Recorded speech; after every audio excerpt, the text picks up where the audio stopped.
We're going to fly into Mopane Southeast TVET College, located in the Mopane district in Limpopo, in South Africa, in this beautiful Earth planet we can see in front of us. And the reason why I'm staying with the view of the Earth in space is because of a volcano which exploded around 2,000 million years ago. Now, the Earth is only around 4,000 million years old. So around about halfway through the lifetime of this Earth, there was this massive volcanic eruption, and it's the location of the world's biggest open cast mine and the world's biggest mining hole. It's not Kimberley. And the other thing I just want to mention is that around 2,000 million years ago, there was no life on land. There was life in the seas, and what had happened was they'd started to generate oxygen as a byproduct. And this oxygen collected and eventually poisoned the atmosphere and the earth and resulted in the world's first great extinction event,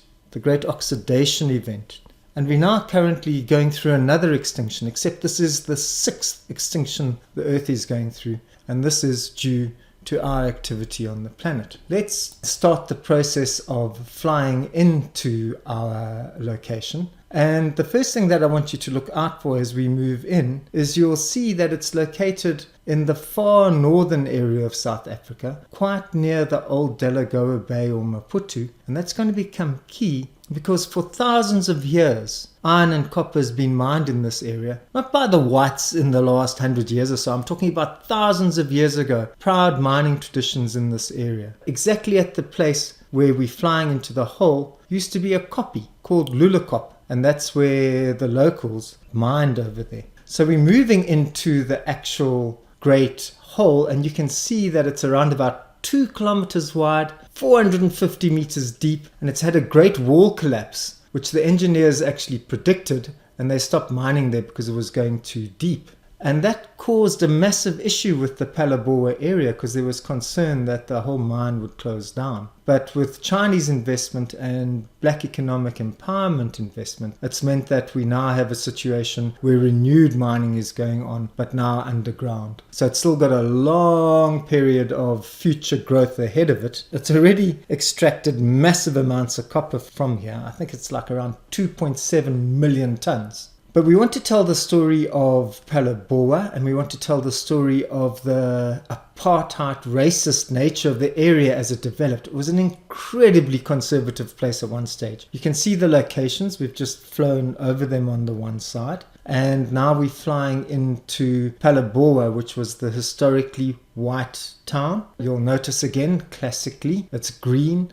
It's separated off. It's got swimming pools and lots of sports facilities. And this college that we're currently moving into now was established in 2003. It's the business studies campus. So it offers all the qualifications which you do, like finance, economics, accounting, hospitality, management, marketing, office administration, tourism, HR, educare. So that's the zone it works in.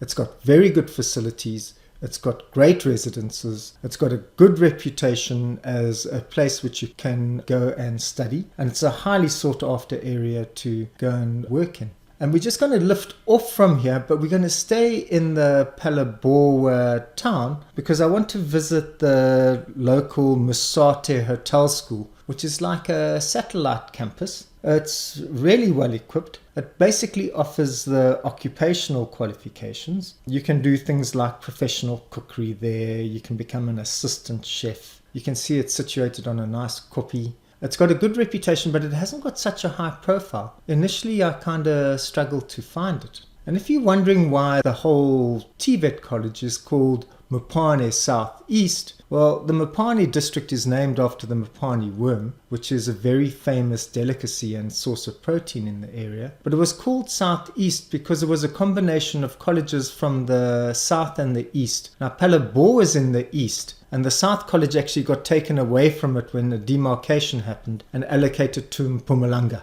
So technically we could call it the East Mopane TVET College.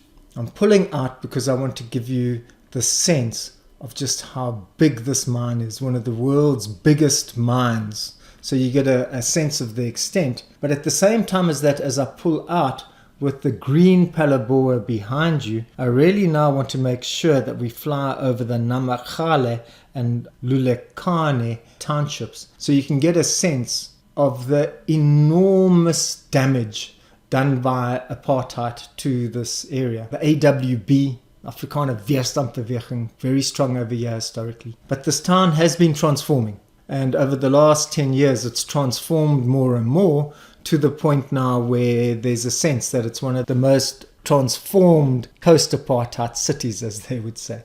Now, this Val Duncan campus is a straight-up engineering campus. Val Duncan was the old CEO of Rio Tinto, the mines in this area. He's passed away now. And this is a state-of-the-art mining facility, and it offers lots of programs which you need to use in the mining area. So, for example, you've got, if you want to be a diesel mechanic, if you want to do fitting and turning, if you want to do boiler making, if you want to be a millwright, which is where you're working with fixing and assembling machines, you can do all of that there. So it's a great campus in terms of the engineering side, and those guys do find employment on the mines to some extent. But now I've pulled away from that and I've gone into the Kruger National Park, and we're visiting the Masorini tourist spot where tourists can actually see the old historical mining which went on. And really these guys were doing iron mining, and they've been doing it for thousands of years. There's issues when you work with the skill levels at this point, because it was a male skill. Females weren't allowed to do it, and certainly pregnant women weren't allowed in the area. They did it separately because it was supposed to be the way men could transform rock into iron, just the way that women could transform our produce into children.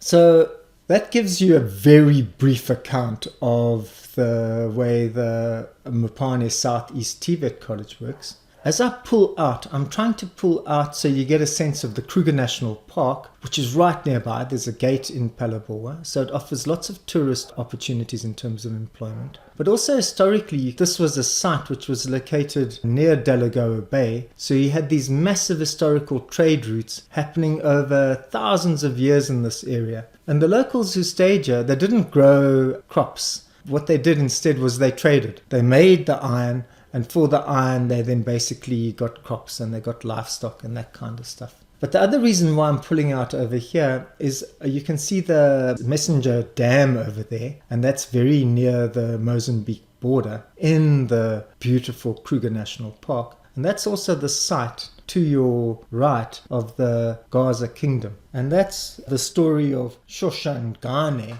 who was a defeated Ndwandwe group in Zululand, who moved all the way up there and formed a kingdom called the Gaza Kingdom. And it's a complicated kingdom to actually work with because of the fact that it became like a secondary parasitical empire. It started to extract not only labor but also slaves from the local area, which were traded through Delagoa Bay. So it's got a complex history, this Gaza Empire. We need to understand that not all chiefs are benign guys wandering through looking after their folk. Often they are aggressive, dangerous, and exploitative people who are looking towards extracting resources from the area for their own gain.